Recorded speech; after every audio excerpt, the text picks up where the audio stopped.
was simply observing the meteor shower. At any rate, you're not answering me. What if I don't recognize my own husband? Gina turned around on her stool and fixed her eyes on Esme. It will be the most humiliating moment of my life. For goodness sake, you sound like a bad actress in a melodrama. He'll be announced by the butler, won't he? So you'll have time to collect yourself. Oh, my dearest husband, Esme said, casting Gina a melting look of welcome. What a terrible, terrible sorrow your absence has been to me. She began fanning herself languidly. Gina grimaced at her. I suppose you employ that sentence frequently? Naturally. Miles and I are always polite, whenever we meet, which is rare, thank goodness. Gina put down the ribbon, now knotted in 50 places. Look at this. My hands are shaking. I don't know anyone who has experienced such a horrendous meeting. You're exaggerating.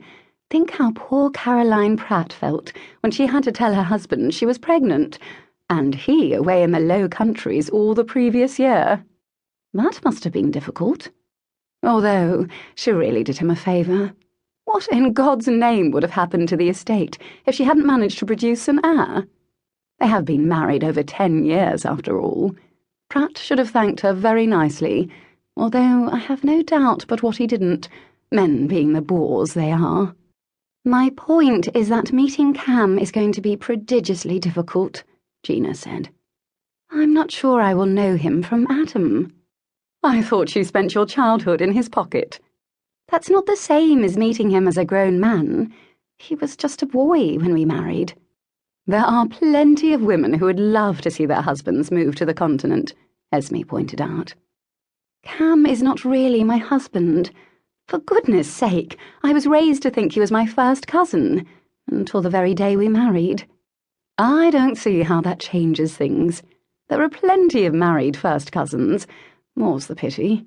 And you're not truly first cousins, given that your mother merely raised you, as opposed to giving birth to you.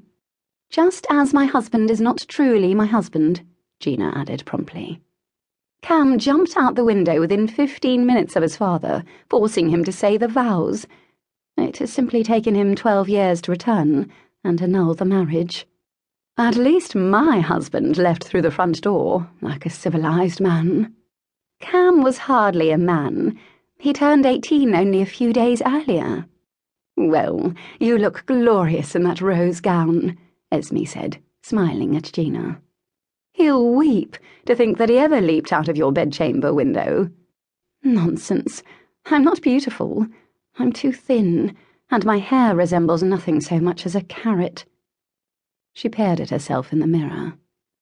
I wish I had your eyes, Esme. Mine are the colour of mud. Your eyes are not muddy. They're green, Esme corrected her. And as for not being beautiful, look at you. You look like a Renaissance Madonna today, all slender and composed, and a bit teary.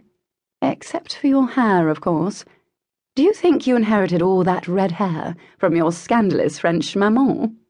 How should I know? My father refused to describe my real mother. Actually, a Madonna is a perfect description, Esme continued with a wicked twinkle. Poor dear, yet another married virgin. There was a knock at the door, and Annie, the Duchess's maid, answered it. Lady Periwinkle would like to visit for a moment, Your Grace. Do ask her to come in, Gina replied. Carola Periwinkle was small and deliciously rounded, with curls that bounced around her heart-shaped little face. She let out a squeal of delight at the sight of Esme.